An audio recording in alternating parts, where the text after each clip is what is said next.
और 8 लाख की इनकम में भी सैलरी की इनकम काउंट नहीं होती है और ना ही एग्रीकल्चरल इनकम काउंट होती है।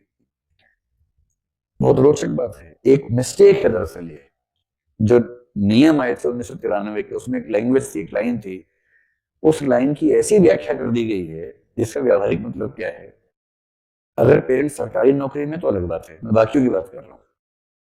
अगर आपके पेरेंट्स सरकारी नौकरी में नहीं है, किसी और फील्ड में काम करते हैं, उनकी सैलरी कितनी भी हो, एग्रीकल्चर की इनकम कितनी भी हो, उसको 8 लाख में काउंट नहीं करेंगे। तो 8 लाख में क्या काउंट करेंगे?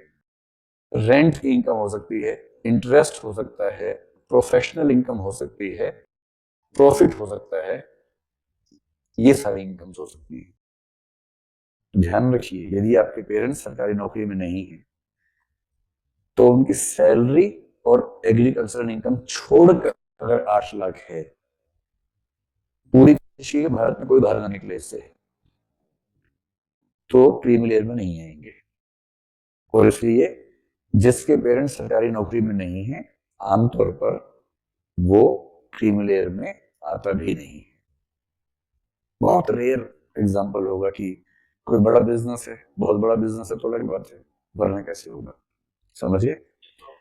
जबकि ईडब्ल्यूएस में ये सारी इनकम शामिल होती है और ईडब्ल्यूएस में सबकी इनकम शामिल होती है। ओबीसी एनसीएल में केवल माता और पिता की इनकम, और वो भी सैलरी और एग्रीकल्चर की इनकम छोड़ के शामिल होती है। अभी उस पे सरकारी नौकरी पे एक तो पॉइंट समझो, ठीक है। अब यदि कोई सरकारी नौकरी में है, उसमें यदि कॉन्स्टिट्यूशनल पोस्ट पे है, जैसे पापा राष्ट्रपति है मान लो, या राज्यपाल हैं, या सीएजी हैं, तो ऐसा व्यक्ति अनिवार्यतः क्रीमी लेयर में माना जाएगा, जिसके पेरेंट्स में से कोई एक कॉन्स्टिट्यूशनल पोस्ट पे है। अगर पेरेंट्स में, मैं इस तरह से एक फार्मूला बनाता हूं, देखो ये है मदर, ये है फादर, सरकारी नौकरी वाले हैं दोनों, ठीक है। अगर ये क्लास 1 में है, ये बेरोजगार है, ये बेरोजगार है, ये क्लास 1 में है, ये क्लास 1 में है, ये क्लास 1 में है, ये क्लास 2, ये क्लास 2, ये क्लास 2, ऐसा कर लीजिए इतना।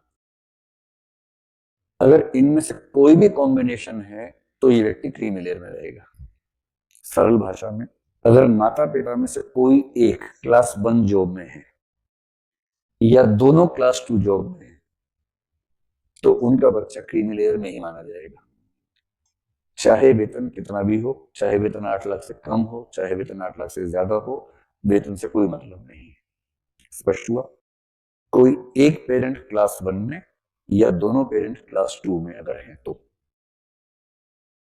अगर पेरेंट्स प्रमोट होके पहुंचे क्लास 1 में या क्लास 2 में, तो सिंपल है, 40 साल की एज देखनी है।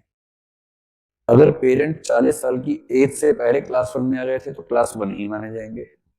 अगर 40 के बाद क्लास 1 में आए हैं तो जिस क्लास में पहले थे उसके माने जाएंगे।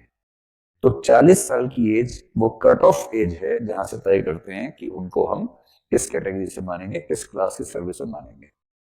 स्पष्ट यहां तक?